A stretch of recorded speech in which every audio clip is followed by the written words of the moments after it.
guys, my name is Brittany. Thank you so much for coming back to a brand new statistics video. Today we're going to talk all about the negative binomial random variable and probability distribution. So the first thing that we can note about negative binomials is that this is within the scope of a discrete random variable and discrete probability distributions. Negative binomials are also defined by a random experiment which comprises strictly Bernoulli trials. And this means that our total probability consists of only two possible outcomes, either a success or a failure. And in turn, this means that the probability of success is the complement of the probability of a failure. In other words, the success is equal to 1 minus the probability of failure. So in a negative binomial distribution, we're going to have a random number of trials and a fixed number of successes that we want to occur.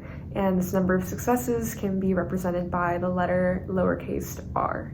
And so we want to find the probability that our rth success is going to occur on a specific nth trial for some number n number of trials. And so we'll ask ourselves, what's the probability that our rth success occurs on this nth trial? And just to visualize this, we'll say that we have some number n of trials, so all the way to our nth trial. And on our nth trial, we want our rth success to occur. And that means we have some number r of successes, 1, 2, 3, blah, blah, blah, all the way to our rth number success. And so our first success, second success, so on, will occur before this nth trial, which is our rth success. And that means that all these trials before that are not successes will be failures, since we're running Bernoulli trials, which comprise only success or failure outcomes.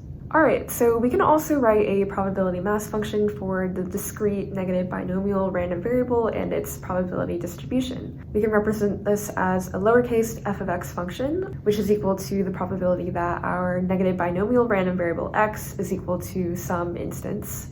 And that'll be equal to the combination of x minus 1 choose r minus 1 multiplied by 1 minus p, or the probability of failure, raised to the power of x minus r, which we'll see what that stands for in a moment, multiplied by the probability of success raised to the r. And this is where p represents the probability of success, x represents the number of trials, and r represents the number of success trials. We can also talk about our mean, which is represented by the Greek letter mu, which is equal to an e of x equation, and that'll be equal to r, or the number of success trials, all over our probability of success.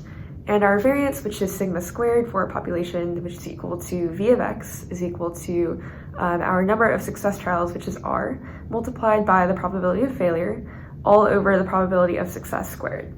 Alright, so this right now is a lot of information, so let's try to apply it and see what it actually looks like. So let's talk about an example where we're rolling dice. So say we roll one die, and we want to stop when we roll our third 5. So what's the chance that we only need to roll this die a total of 7 times until we get our third roll of a 5? So before we do any math, let's just try to comprehend what this question is asking about. So firstly, it's stating that our success is the event that we roll a 5. And it's also saying that we want to stop once we hit 3 successes. So once we roll our third 5, we're going to stop rolling this dice. And we want to roll the die a total of 7 times exactly. So therefore, our third success must occur on the 7th roll, since we're going to stop rolling the dice after our third success, and we only want to roll the dice 7 times. So to visualize this, let's just draw out our 7 trials, our 7th roll. And on our 7th roll, we want our third success to occur. So we want to find the probability that our third success occurs on the 7th trial. That means that on all the trials before, our other 2 successes must occur within these first 6 trials. And that also means that our other 4 trials must be failures if they're not successes. All these successes and failures can occur in any order. So we'll express this as a combination. First, we'll take the combination of having 6 rolls, and we choose 2 successes within those 6 rolls. Then we'll multiply them by the probability of success, which is just 1 over 6. And we'll raise this to the power of 2, which denotes 2 successes. We'll multiply this again by the probability of failure, which is 5 over 6, again on a fair die. And we'll raise this to the 4th power, which denotes 4 failures. And let's also note that on our 7th roll, we have a success trial, in which our success there also has a probability of 1 over 6. So combining these 2 probabilities, we'll just multiply them by each other, and that'll be our solution for this example. In other words, it's the probability that we only need to roll this die 7 times in order to get our third roll of a 5.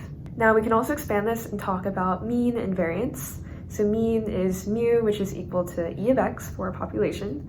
That's equal to 3 over 1 over 6, which is equal to 18. And this means that on average, it'll take 18 rolls of this die until we get our third success. In other words, our third roll of a 5. And let's find our variance, which is sigma squared, which is equal to v of x. And we just plug in our known values from the equation for variance from earlier, and we'll get this value, and that's our variance. All right, and that's pretty much all for today. I hope you were able to learn something new about negative binomials, and if you've got any questions, just leave them in the comments below, and I'll get back to you. Thanks so much for tuning in, and I'll see you next time. Bye!